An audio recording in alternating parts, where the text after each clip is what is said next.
Qui suis-je? Je suis Nathalie Fanza Abi. Mon nom d'artiste, c'est Nati Fanzawa. Qui suis-je? Je suis multiculturelle, je suis multipotentielle. D'origine malgache et française, je suis née, j'ai grandi au Sénégal. J'ai étudié la psychologie, je suis psychologue clinicienne et je suis également psychothérapeute. Plus précisément, j'ai étudié l'art-thérapie. Je me suis formée à l'art-thérapie et je la pratique depuis plusieurs années, puisque en parallèle, j'ai toujours pratiqué notamment l'écriture, beaucoup d'écriture, le dessin, les arts plastiques. Et au fur et à mesure, je me suis mise également à la danse, au slam. Donc il y a aussi de tout ce côté, toute cette facette artistique. Donc il y a la thérapeute et il y a également l'artiste. Depuis quelques années, j'ai également découvert le yoga au point d'aller également me former et je suis actuellement enseignante en Kundalini Yoga.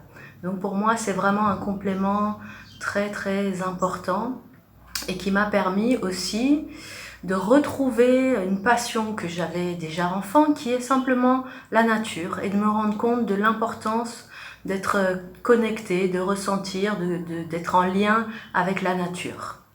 Pour moi, l'Afrique, c'est la source, c'est l'origine, c'est le continent premier, puisque c'est l'origine de l'homme. Parfois on l'oublie, on parle de racisme, on divise les humains en races. Or, c'est un concept à la base qui est biaisé. Très clairement, la souche, l'humain, l'humanité est partie de l'Afrique. Donc ça, qu'on se souvienne de ça, ça me paraît très important.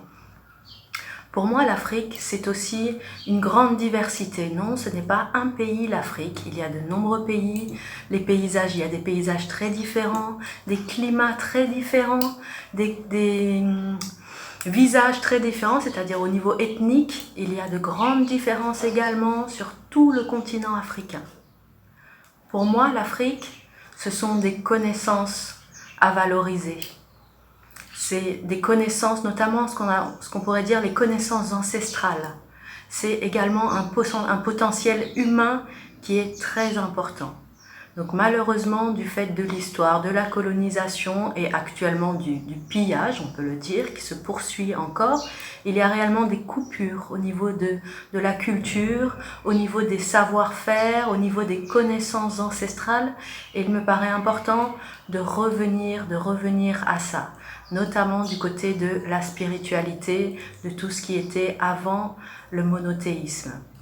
Pour moi, l'Afrique, c'est aussi des ressources. C'est un continent plein de ressources. La preuve, pour les téléphones portables, pour la terre est fertile, pour construire des tas de choses. Il y a des tas de mines qui sont exploitées dans de nombreux pays d'Afrique, non pas par les Africains. Donc ce sont vraiment des ressources. Pour moi, l'Afrique, c'est un continent qui se réveille et qui se révèle actuellement. Il est temps que l'Afrique reprenne son pouvoir, réellement reprendre son pouvoir, sa souveraineté politique, sa souveraineté au niveau des territoires, au niveau de l'exploitation des ressources. Aussi de revenir, comme je le disais auparavant, à ce qui est les conceptions. Notamment, moi je m'intéresse beaucoup à l'animisme et je fais beaucoup le lien avec le yoga qui nous permet vraiment de nous connecter aux éléments, simplement d'être un humain conscient qu'il fait partie des cycles de vie, du cycle de la nature. Donc c'est important aussi que l'Afrique revienne là-dessus, c'est-à-dire elle a cette conception précieuse à la base qui est la conception circulaire. Aujourd'hui, dans le monde occidental, on est sur une conception linéaire, c'est-à-dire on pense que voilà, on peut toujours améliorer les choses, que l'homme est dans la toute-puissance, ce qui est très très dangereux du fait de ne plus avoir de spiritualité. L'homme est dans la toute-puissance, dans l'exploitation des ressources, etc. Or, quand l'humain se replace dans les cycles, dans sa spiritualité, il fait partie des cycles. Et donc il se remet non pas dans une conception linéaire, mais dans une conception circulaire, puisque les cycles existent, le cycle de la lune, le soleil, etc., le cycle de la vie, la mort. c'est vraiment important, à mon sens, de se réinscrire dans ces cycles. Et à la base, on a ici les connaissances ancestrales qui nous permettent de se réinscrire là-dedans. Donc vraiment d'être en lien, d'être en respect avec la nature. On a bien vu avec cette crise du Covid que clairement les ressources étaient limitées, que clairement on a détruit la nature. On ne peut pas continuer comme ça. Donc l'idée c'est vraiment d'allier la tradition et la modernité, d'aller chercher dans nos traditions, dans nos connaissances ancestrales pour les allier à ce qui se passe aujourd'hui et continuer à avancer, s'inscrire dans les cycles, valoriser également le communautaire, le lien social, la solidarité qu'on peut avoir ici pour repartir sur une autre manière, notre propre manière. L'Afrique doit développer sa propre manière pour avancer, pour évoluer, pour prendre en charge les personnes, les habitants de ce continent. Et il y a tout ce qu'il faut pour ça. Moi, j'y crois vraiment beaucoup et j'encourage chacun à s'engager dans ce sens. L'harmattan murmurant dans les roseaux,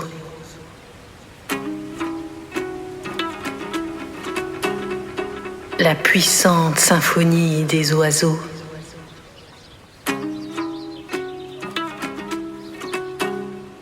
des branches qui s'entrechoquent au rythme du vent,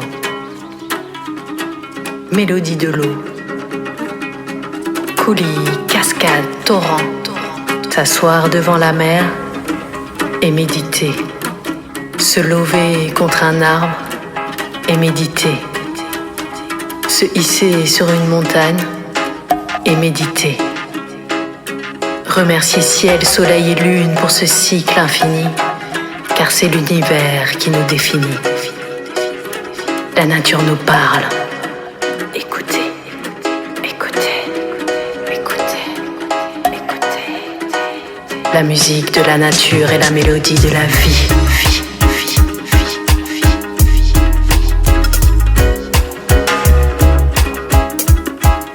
La musique de la nature est la mélodie de la vie.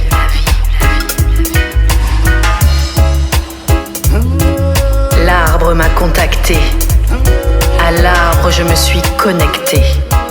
À travers lui, toute la forêt s'est lamentée.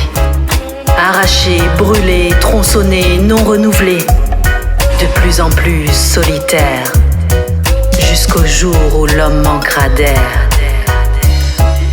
La nature nous parle.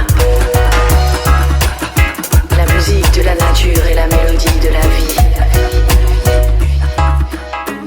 Du haut de la montagne, union du ciel et de la terre, j'entends les tourments émanant du ventre de la terre. Morsures, fissures, grondements, tremblements. La terre se meurt d'être exploitée. La terre crie sa douleur d'être brûlée.